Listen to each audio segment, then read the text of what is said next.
is that in seeing her perform, seeing her do what she does, um, it's a joy for me that I'm always able to watch her perform, and after each time, I become a fan like the first time. But it's just remarkable to know a person and work with a person for this long and still have the admiration that I do for her as a musician and as a person. Yeah, and I guess that's the way I want to say that. So, for you, when did you know? I mean, when did you say, I'm going to be that musician? I'm going to. We were talking earlier with Ozo and with Debbie, and we talked about the sacrifices that musicians and artists have to go through that as fans we don't always see or appreciate. When did you know that you were going to make those sacrifices and move forward and become, quite frankly, the legend and icon that you are? I think it was when Pops was telling a story about Bogota. The show before that tour, Pops' percussion player Victor Montoya got sick. He couldn't make the show in San Francisco, and Moms again went to him and said, "You should let Sheila play the show." And he's like, "She's only 15. No." And I said, "Moms, come on, I want to play the show." And I told Pops, I said, "I know all the music." I mean, Azteca, we knew all the music, then rehearsed and we were there. And so Moms talked Pops into letting me play that first show. But up until then, I didn't know. I loved music. We saw Pops playing every day. We watched him practice every day. We learned by watching him every single day. And when he'd get up, we'd get back on the drums and try to emulate what we heard and what we saw, because we didn't read music. And even early on, Pops, I remember him telling me that he saw me interested in playing percussion at one point, and this was early on, and I think I was in the 3rd grade, 9 or 10 years old.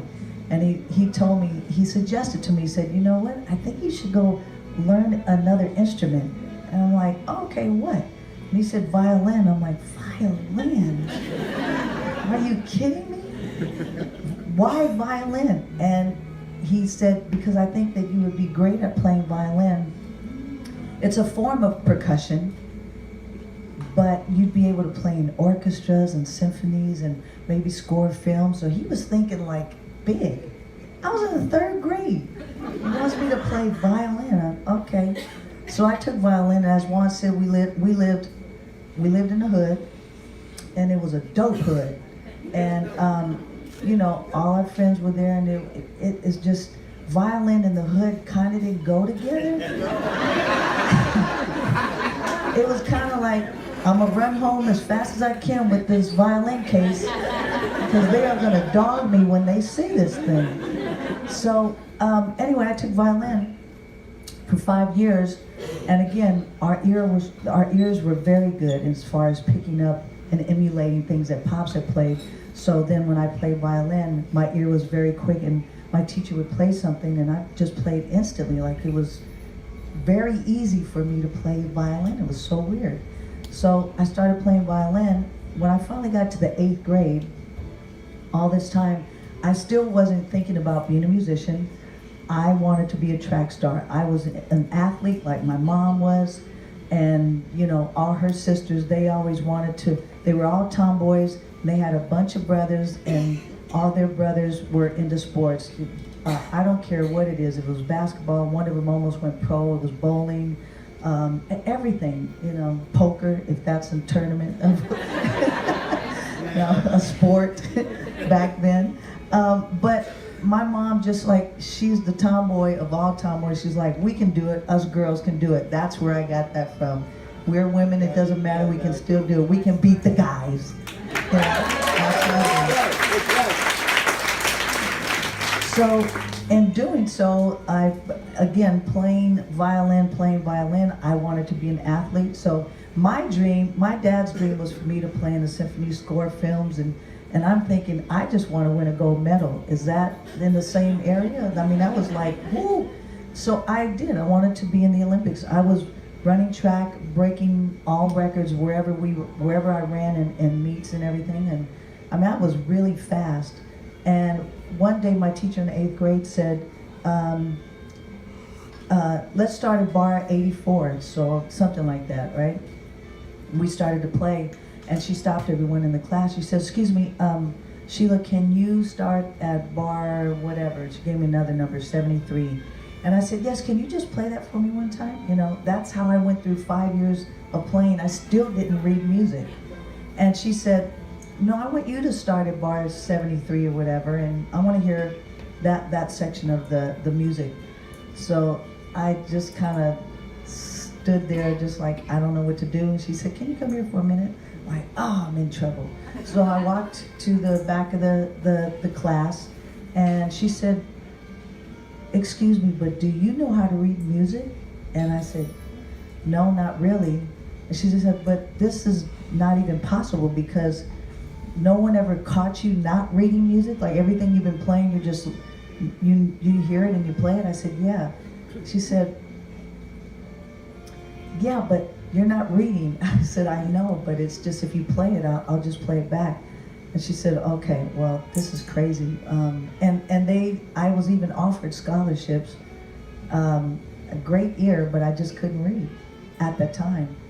Still not reading well right now either, but I'm still playing. And but I'm playing because I'm playing the way that I watch my father play. I play from the heart, and I play what I feel, and watching him and his dedication of, you know, giving it always, even in sound check rehearsals, always 100%. And that 100% always felt so good. You always wanted to stay at that place. So not until the gig before Bogota, I finally played that show. And Azteca is a band, you know, Juan and I had the band when we were younger, and Peter Michael as well. And, you know, we played with some of the local bands, but, you know, to play with this band who's signed to CBS with Clive Davis, who's been opening for the Temptations, Stevie Wonder, Earth, Wind & Fire, this band Azteca 17-piece orchestra, you kind of all of a sudden sit up a little bit differently. Hello, ladies and gentlemen. This is Curtis, your Enchantment art auctioneer, cordially inviting you to the final auction of the cruise happening in the Spotlight Lounge on deck 6 at the back of the ship in just 15 minutes. There's free champagne, free raffles, and the big secret today later. So join us again in just 15 minutes in the Spotlight Lounge, deck 6 at the back of the ship. We'll see you there. Bye, you guys. Okay, no. They're leaving, right? So anyway, I played that show, and it was such a powerful moment. To play with that band and the music to be big, you know, you're playing like Pop says Madison Square Garden. We were playing at a place in San Francisco that held about 3,000 people, and that was the biggest crowd I had ever played. And like he said, that bug hit you, that thing hit you, you know. He turned to me and he said, I want you to play a solo. And I'm like, a solo? Really? Okay. I get to play. Woo! All right, I started playing. I got excited. I closed my eyes, and as I got into it, I didn't even know where I was. I didn't realize what had happened. I was playing, and this is honest to goodness truth. This is what happened. I felt like I left my body. I'm not kidding. I felt like I left my body, and I was looking at myself playing. And it was strange because when I opened up my eyes, I realized that, wait a minute, I think I went somewhere and came back, and it was weird, and it scared me. And I started shaking, and I was just, you know, playing. I was still playing, and it was just this rush of, I was gonna cry and scream and yell and laugh, and like every emotion happened at one time. And I looked at Pops, and he's playing, and he's looking at me like, what just happened? And then I hear the roar of the audience, and it just went, and it just got bigger and bigger. And then my heart was pounding, and the rush of that, of what just happened that I had never experienced. I compete in all the, you know, the things athletically, and the applause, yes, that was always there, but this was different because it was like a spiritual moment that I know when I got out of that place and looked at Pops and realized where I was. I said, if this is what as he said, if this is what heaven feels like, I want to be in heaven every single day, because that is the highest level of everything, of God, of people, of music, life, everything. It's like water when you water a plant, you know, and it comes to life. It was growth. It was everything. It was empowering. And that moment, after we got off stage, and Pop said to me, I can't even deny what you already know. I didn't even know you played like that, you know. And he heard Juan and I and Peter Michael jamming at the house, but we were jamming in our, you know, at a level that was different. We thought we were doing good, but when you step into something that is out of your comfort zone and puts you in a place of having to stretch in a higher dimension, you got to go there. That's that opportunity, that one time to do that, then you've got to move in that place. And I did, and it changed my life. It changed my life in a way that when we got off stage, I turned around to Pop. We both started crying and we hugged each other, and I said, Daddy, I want to go out on tour with you. And he said, oh no, I knew you were gonna say that. And then 2 weeks later, we went to Bogota, Colombia, and I stayed on tour from that moment on and never went back. That was it.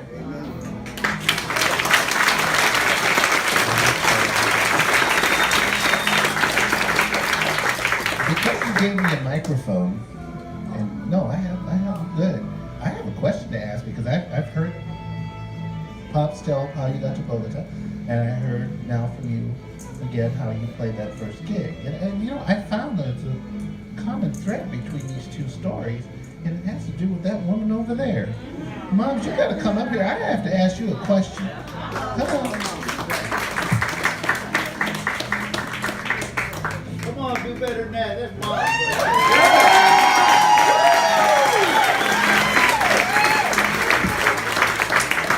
Now, this is many years ago, so there's no culpability or anything here. But now, from what I understand, a band member of Pop's got sick for that first show, and you insisted and said, "Well, Sheila in the show, right?" Okay. Right. And then he had a gig in Bogota, and another of his band members got sick. Right? Or was it the same one? Oh, it was the same one. Okay. I was wondering, like, did you slip this guy something?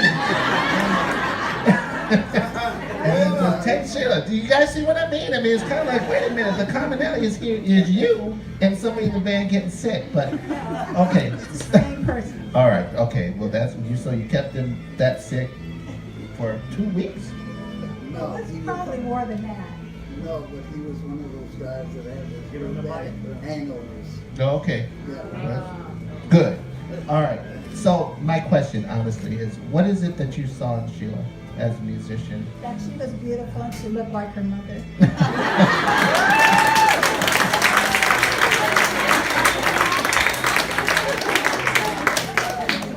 I've often thought, and then looking at the family dynamic, and you look at the talent that this family has, and you know, you can see that the musicianship and the artistry stems from father to daughter.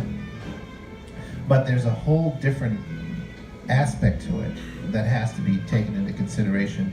And being a woman, and being a percussionist, and being a drummer in a male-dominated field, and that allows Sheila to do what she does. And then I look at, okay, where does she get that confidence from? And I have to tell you, it's from her mother. Can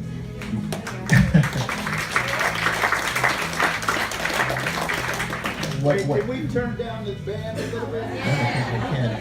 I'll talk a little bit louder.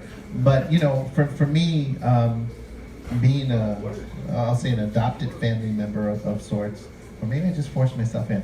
But however that works, what Moms has brought to this family in support and love and encouragement and confidence, you know, that I've seen over the years is just absolutely remarkable. I would even take it a step forward that you would not know the Escovedos as the musicians and artists that they are if it wasn't for moms. That's true.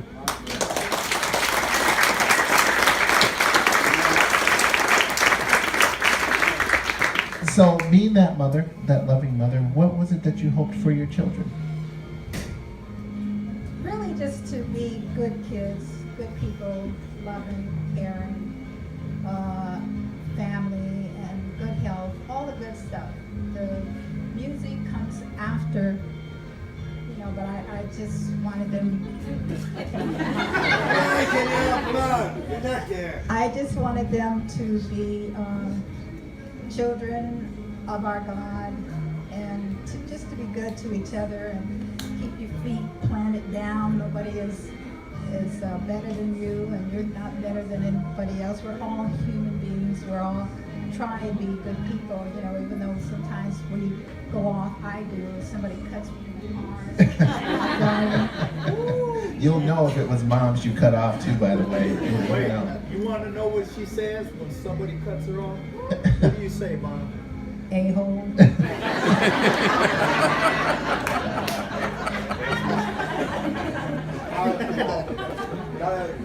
To be around the Escobedos is it's an amazing experience. I know you don't want to come up here, but I'm going to ask you to take the seat because it's empty. Zena, please.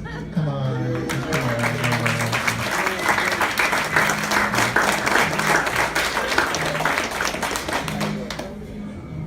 Zena's really, to me, she's the angel of the family. No offense, she's just so sweet, and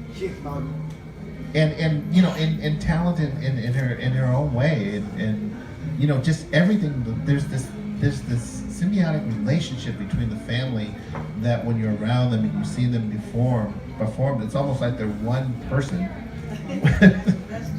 Right? With all these different dynamics to them. Pops, as far as like music, you're Latin jazz. How do you think that influenced Sheila in being able to play in these multi-genres that she does? I mean, Sheila's pop, she's R&B, she's Latin jazz, she's salsa, she's country. Do you guys know Sheila won the one and only season of Gone Country? But how did those Latin jazz influences, how did that allow her to extend to these other genres? Well, I think too is in their early beginnings, I try to impress upon them that they need to learn everything, and they need to learn a lot of different styles of music, because if they're going to work as a professional musician, you have to be able to go into different kind of music, because you're gonna, and she has worked with Diana Ross, and I mean the list goes on. Her list goes, all the way to the floor. She just played with everybody. She did the country western thing, so she's able to play all of that, and which I impressed upon all of them, Peter, Michael, and also Juan, that you've got to learn to play with everybody, because that's what I did, because I went on the road with Anita Baker, I played with Santana, I played with just so many different kinds of people. But my love was always for the Latin jazz thing. And that I always tried to impress upon them, that's to me, the important music that they should really learn. But as you know, what she does now, and of course she was so influenced by, of course, Prince, because the funny thing is that when I was with Santana, we were at rehearsing in San Francisco, and our keyboard player, Tom Coster, who was in the band at the time, came in with Prince. And Prince didn't look anything like, the way he looks now, but I mean, he just, he was just a regular guy who walked in. So Tom told the whole band, he goes, "Hey, you guys, this is Prince, man." And I think he was, very young. And he said, "This kid he's really great, and I'm teaching him some stuff on the keyboard." And as you know, a lot of his solos, Prince's solos, were based around some of what Carlos, he had that kind of style that Carlos has. Because I think he admired Carlos's playing and his guitar playing. I think he kind of got a little of that, you know, influenced by Carlos's playing. So anyway, like we do and what Moms does, we meet people that we like and we always invite them over to the house. So I told Prince, come on over to the house, man, and hang out, you know. So he came over, they met, and he just really knew about her already and wanted to do a CD with her, an album with her, which was, the first one was The Glamorous Life. So, you gotta go there. And Zena, you were in that yourself. You were in the video, yeah. Play guitar. Yes, play guitar. And Peter Michael was in it, and you, and actually Sheila's first band, a lot of the members of the first band. Yeah, Pops, hand the mic to Zena. Zena. Yeah, I'm Zena. So, just a quick story. When we did the Glamorous Life video, we filmed it very quickly in Los Angeles at the Wiltern Theater. Yeah. And at the time that we were going to film it, I didn't have a band to be able to do it. So I called my brother Juan, and he pretended like he does play a little piano, but he pretended like he was playing the lines on Glamorous Life. And I asked Zena to play guitar, and she does not play guitar at all. So when you see in the video the other girl that looks like me with the big hair and the guitar, that's Zena. And then her boyfriend was playing yeah, you forgot. Her ex-boyfriend, but her boyfriend was playing the other keyboard. My brother, Peter Michael, was supposed to play a sax, but he had a soprano because we couldn't find a saxophone. So he was playing that saxophone line, and then my boyfriend was playing drums. And it's crazy because that's why I want you to answer it. When I asked you to be in the video, what did you think? You said that you asked me to be in the video. That's why I know. That's why I'm saying this. I want them to hear like what I just said. When I asked you, and I know I did. That's why I said when I asked you, what did you say? For one thing, she didn't ask me. I had to audition. Just to be clear. Because everybody got hired. So my brothers got hired, you know, and she already had like an actual real band. I don't play any music purposely. I'm not even interested at all. But it's fun to have a great family like this because I get to go to all the concerts for free. So it's perfect. So it works out. But so my sister says, well, you know, you don't know how to play, so you know you just can't be in the band. So my mother, yeah, There it is a good reason. See, there we go. But my mother said, no, my sister says, well, you know, you're gonna have to audition like everybody else. So there's no breaks in this family, just to let you know. So my mother says, well, then you're gonna audition. And I said, I don't want to even be in the video. So Mom goes and takes me in the bathroom and puts makeup on me and says, go out there and play, hurry up, just go audition. So I had to audition for my own sister. And then after everybody started clapping and thought that I was good, that's how I got the job.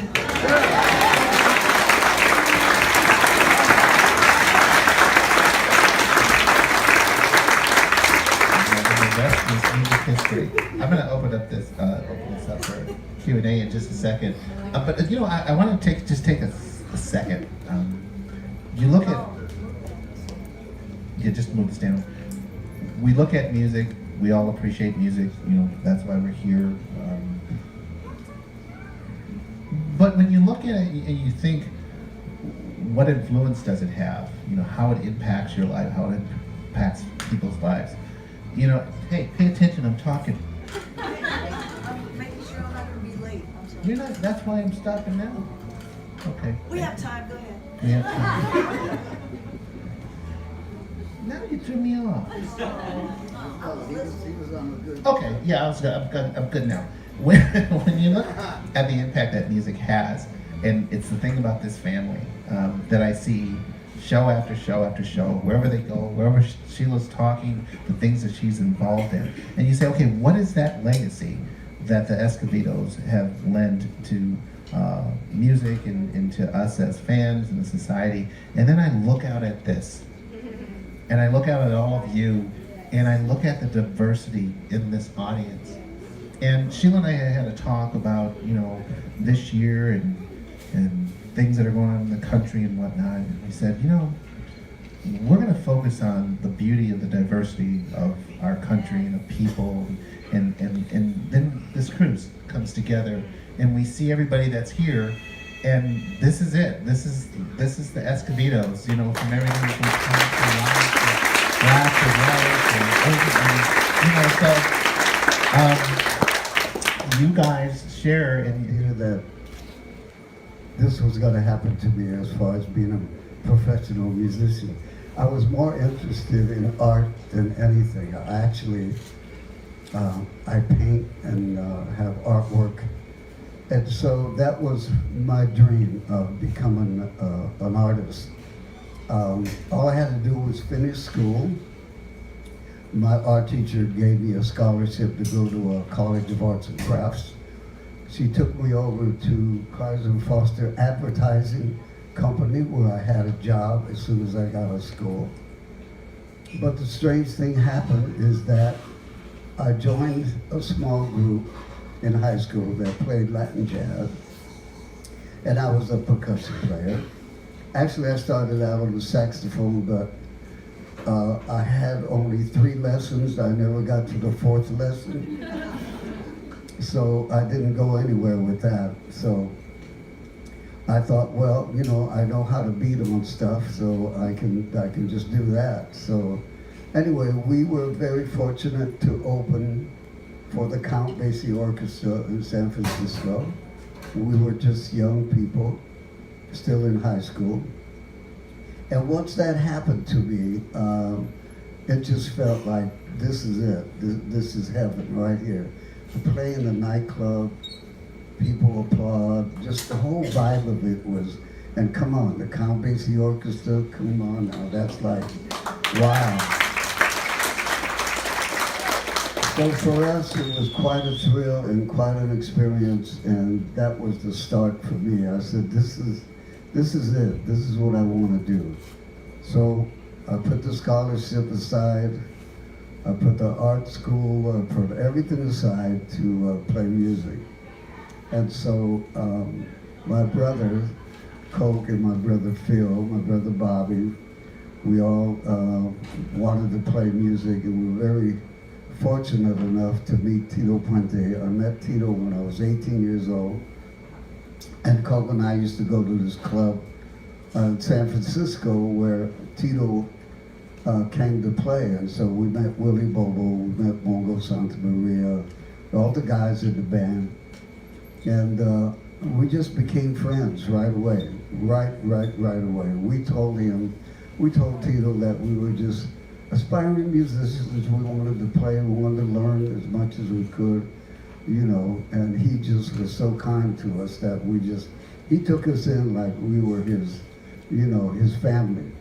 And so we started, you know, with our own little band.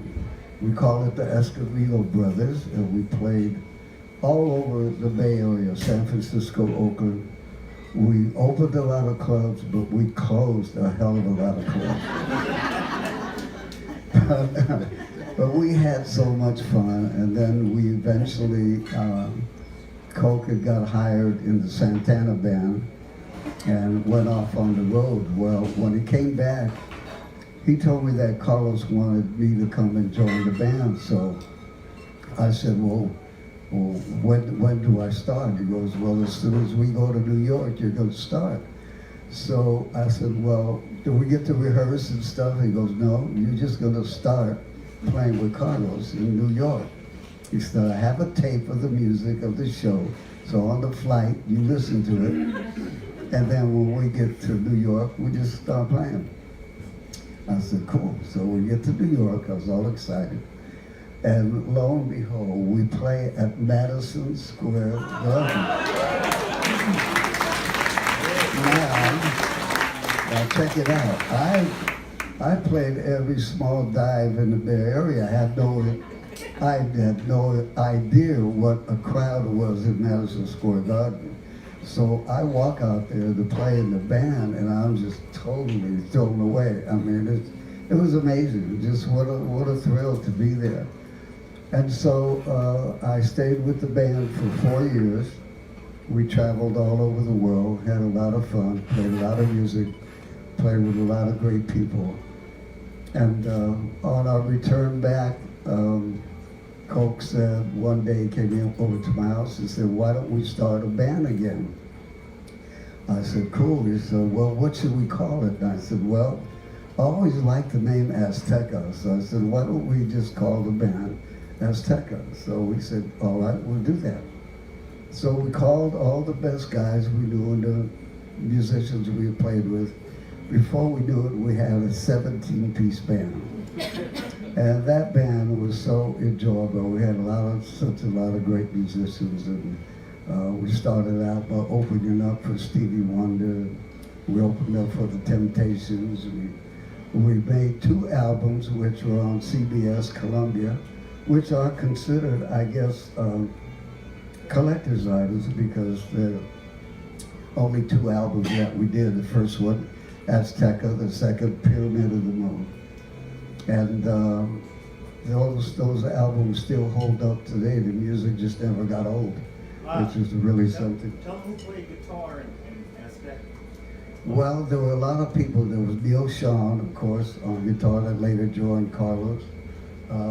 We had, oh boy, Paul Jackson was on bass. We had Mel Martin, Bob Ferrara on saxophones, Pat O'Hara on trombone. On trumpet was Tom Harrell, one of the great jazz trumpet players. We had 3 keyboards, organ, 2 keyboard players. And then we had percussion, which is Victor Pantoja was the conga player. He of course played timbales. I played bongo and little stuff, and mostly sang because we had Earl Knowles and Wendy Haas that we had vocals. So we had a gig. Actually, the band was in the sense of splitting up, so Coke went and signed a record deal with Mercury Records and put out his own albums. So in the meantime, I kept the Azteca band going, and we had a gig in Bogota, Colombia, to play in the Bull Rings. And what happened was Victor, the percussion player, couldn't go because he was sick. So I didn't know what I was going to do, and my wife said, why don't you take Sheila? I said, well, I'm going to take my 15, 16-year-old daughter out on the road with all these musicians all the way to Bogota, Colombia. Because yeah, she'll be fine. Lo and behold, we took her, and she just, that bull ring will never be the same.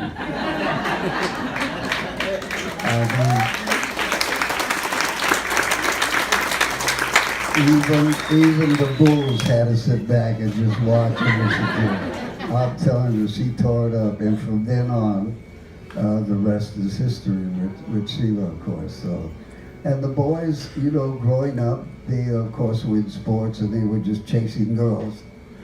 So, but they kept hanging around, and you know, with all of us, and playing around with the instruments. And I turned around one day and just said, "Hey, they sound real good." So I might as well put them in the band. And maybe I don't even have to pay them because they're my kids. You don't pay them. Yeah. So that worked out fine. And lo and behold, the rest is history with that. Of course, Peter Michael is not here. That's our other son. And Peter Michael is more into producing, musical director. He's played with so many other people. And so he just doesn't like to fly anymore. And he doesn't like the ship because he gets motion sickness, so he didn't come on this trip. We tried to talk him into it, Sheila offered him more money than us. He still wouldn't come. Yeah, so anyway, but of course Zena is here, and Zena's, where is Zena? Is she?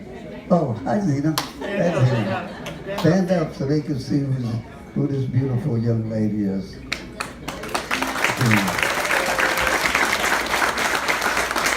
And I know that you guys all know by now, Mom's Escovedo right here. Stand up, Mom. That's my beautiful wife of 60 years.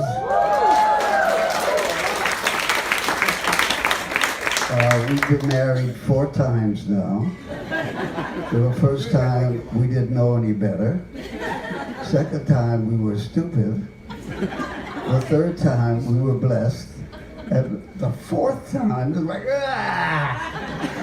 again? But yeah, we got married 4 times. We go to church and we renew our vows and stuff. And all the kids were in the wedding and stuff. So we had a great time. It was really nice. So it's just amazing to me that my kids are such great musicians. You know, and it's fun because I think the best thing about it is we just really have fun. We have a lot of fun. We perform. We talk to each other. We dog each other. We just, everything. We hang out. And not only, that we're the parents, but we're not typical mother and father parents. We hang out with the kids, so it's really fun. So this brings us up to now, right? However, I need to